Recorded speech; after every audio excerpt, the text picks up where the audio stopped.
एकजुटता आई है। कर्नल साहब के वजह से, आप सब के संघर्ष की वजह से शिक्षा के प्रति हम लोग ध्यान दे रहे हैं।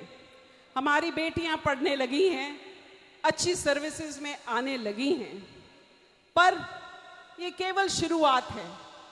इस पर आप न समझें कि कुछ अगर हमारे इंस्पेक्टर्स बन गए, कुछ टीचर्स बन गए तो हमने किले फतेह कर लिया। अभी ये हमारी शुरुआत है। हमको अपनी बेटियों को बहुत अच्छी शिक्षा देनी है, क्वालिटेटिव शिक्षा। ऐसा नहीं कि हम उनको सिर्फ अक्षर ज्ञान 9वीं 10वीं पढ़ा करके छोड़ दें, फिर वो लड़कियां ना इधर की ना उधर की।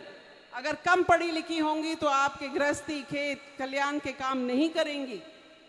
ऐसा हमने देखा है, सब जगह नहीं है पर हमने देखा है। तो लड़कियों को खूब अच्छी शिक्षा दो। मैं आपसे आग्रह करती हूं कि आप उनकी शिक्षा पर खर्च करो, उनकी शादी ब्याह, उनकी दहेज पर खर्चा मत करो। अभी हमारी समाज में जो लोग अच्छी नौकरी पा रहे हैं, आगे बढ़ रहे हैं, उनमें ये प्रॉब्लम आ गई है कि उनके माँ बाप और वो स्वयं खुद बाहरी दहेज, बहुत भारी रकम मांगते हैं दहेज के रूप में। क्या कर्नल साहब और आप सब ने इसलिए संघर्ष किया था? क्या 72 लोगों की आहुति इसलिए दी गई थी कि समाज में हमारे युवा और उनके माँ बाप दहेज जैसा कलंक अपनाएं और लोगों की बालिकाओं के लिए मुसीबतें खड़ी करें और परिवारों के लिए मुसीबतें खड़ी करें?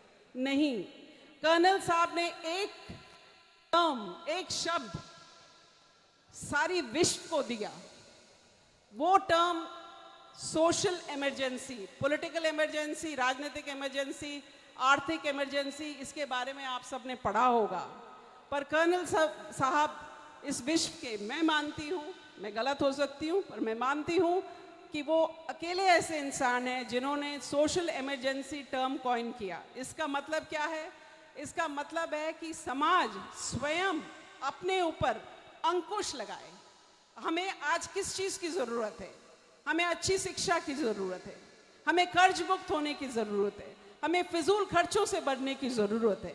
तो कर्नल साहब ने कहा कि इन सब चीज़ों से बचो, 15 साल के लिए सोशल इमरजेंसी अपनाओ, अपने खर्चों पर रोक लगाओ, जो ज़रूरी है, जो एसेंशियल है, जो क्रिटिकल है, उस पर खर्च करो। तो इस बात को आप लोग भूलें नहीं, बिल्कुल मत भूलिए। अगर आप इस बात को भूल जाएंगे तो हमारा पतन निश्चित है। क्योंकि समाज को, अगर समाज का एक ही वर्ग आगे बढ़ेगा और 99% पीछे रह जाएगा तो वो बहुत बड़ी विडंबना रहेगी और बहुत मुश्किलें आगे होंगी। तो पढ़ रहे हैं और पढ़ाइए। एक और समस्या जो मुझे व्यापक रूप से दिखाई दे रही है अपनी समाज में, वो है ड्रग्स की। ड्रग्स बहुत सेवन कर रहे हैं, बेरोजगारी और उसके ऊपर ड्रग का सेवन, टॉक्सिक, पॉइजनस। पिता को बेटा कत्ल कर रहा है, महिलाएं ड्रग बिजनेस में आ रही हैं, कोरियर्स बन रही हैं। अब तो पूरे समाज को खत्म कर देगा। अंकुश लगाइए इस पर, सब लोग सतर्क रहें, हम सब की जिम्मेदारी बनती है, इस प्रॉब्लम से बचें। मैं आपको, लांगड़ी जी को और उनकी पूरी टीम को बधाई देती हूं कि आपने इतना सुंदर अरेंजमेंट किया है। मैं धन्यवाद देना चाहूँगी एमएलए साहब को। आपने घोषणा करी 11 लाख रुपए की और लांगड़ी जी भी 11 लाख रुपए मंदिर को दे रहे हैं। इसी तरह से, जिस तरह से समाज मंदिरों में दिल खोल करके दान देता है, मेरा आप सबसे आग्रह है कि आप शिक्षा के स्थानों में भी इसी तरह दान दें। हॉस्टल्स में दें। निवाई हॉस्टल के लिए चाहिए, टोंक गर्ल्स हॉस्टल के लिए पैसे की कमी पड़ रही है, हमारे पास है, थोड़ा थोड़ा हम देंगे तो वो हॉस्टल्स बन जाएंगे।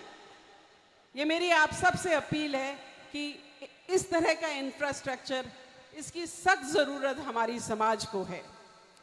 कर्नल साहब का आप लोगों के लिए एक सपना था कि मेरी समाज किसी से कम नहीं।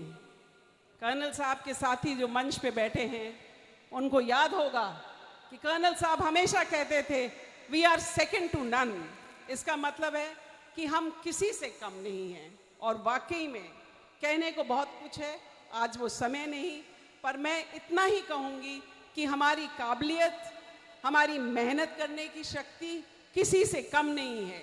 और हाँ, कर्नल साहब ने हमें बताया कि अगर ज़िंदगी में सफल होना है तो 3 चीज़ बहुत ज़रूरी हैं, हिम्मत, मेहनत और नीयत। इन 3 चीज़ों को अगर आप आत्मसात कर लेंगे, अपने जीवन में उतार लेंगे, तो आपको कोई रोक नहीं सकता। तो मेरी तरफ से हमारी पूरी समाज को और जितने भी अतिथिगण आए हैं, आप सबको कर्नल साहब के इन शब्दों को याद दिलाते हुए मैं आप सबका धन्यवाद करती हूँ। नमस्कार। बहुत बहुत धन्यवाद बहन जी। निश्चित रूप से शिक्षा की ताकत को आपने हम सबको संदेश दिया है। आदरणीय कर्नल किरोड़ी सिंह जी बैंसला साहब की सुपुत्री और एक भारत की बहुत ही शानदार काबिल अफसर के रूप में आपने अपना संदेश हम सबको दिया है।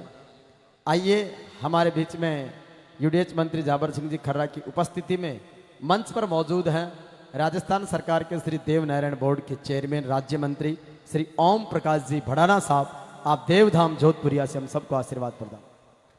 राम राम सा प्रसाद प्रसाद भाई को नहीं की थोड़ा जोर बोल दियो। राम राम सा। भगवान देव नारायण की निर्वाण स्थली, तेजाजी महाराज की निर्वाण स्थली, बाबा रामदेव जी की समरसता की उस धरती, मारवाड़ की उस नगरी अजमेर का आपका ये समाज का बेटा सबसे पहले तो आपके सामने शीश नवाकर आपको प्रणाम करता है और एक बार ये अपेक्षा भी करता है कि जो दीदी ने कहा है उसका अपने मन में संकल्प लेकर हम विजय की ओर अग्रसर होंगे, हम होंगे कामयाब एक दिन। उस भाव की मुट्ठी भरकर पूरी ताकत के साथ देव नारायण भगवान के दरबार में उस संकल्प को दोहराने के लिए जयकारा करेंगे। बोलिए देव नारायण भगवान की। आनंद नहीं आया? एक बार जोरदार पुनः बोलिए देव नारायण भगवान की। बहुत बहुत धन्यवाद। त्रिवेणी धाम की इस पवित्र धरती पर भगवान देव नारायण जी के इस पवित्र मेले, इस प्रांगण में उपस्थित इस कार्यक्रम में हमारे बीच में विराजमान राजस्थान सरकार में कैबिनेट मंत्री शेखावटी के लाल, जिन्होंने पूरे जीवन संगठन का और किसानों के लिए काम किया, ऐसे आदरणीय जाबर सिंह जी खर्रा साहब, स्वर्गीय मैं तो हमेशा हर मंच पे कहता आया हूं कि मैंने भगवान देव नारायण जी को तो देखा नहीं, लेकिन देव नारायण जी के रूप में मैंने इस युग में, इस कौम में कर्नल किरोड़ी सिंह जी बैंसला साहब को देखा है। ऐसे भगवान देव नारायण जी के रूप में स्वर्गीय कर्नल किरोड़ी सिंह बैंसला साहब की सुपुत्री मेरी बड़ी बहन आदरणीय सुनीता दीदी, हमारे इस निवाई विधानसभा क्षेत्र के लोकप्रिय विधायक आदरणीय राम साहेब वर्मा साहब जी, पुरुषोत्तम जी फागना साहब, दामोदर जी, हमारे इस ट्रस्ट के अध्यक्ष लांगड़ी साहब, शैलेंद्र जी दाबाई साहब, सुरज्ञान जी, पूरी कमेटी ट्रस्ट के पदाधिकारीगण, मंच पे विराजमान समाज के सभी मौदवीर, जिम्मेदार जनप्रतिनिधि, सामाजिक संगठनों के प्रमुख पदाधिकारीगण और मेरे सामने विराजमान कर्नल साहब के उस वाक्य को दोहराऊंगा, मेरे सामने विराजमान मेरी दरिया दिल कौम, मेरी बहादुर कौम। बंधुओं, समय का अभाव है, को कोटा जाना है और मुझे वापस आज रात को ही मालासेरी पहुंचना है।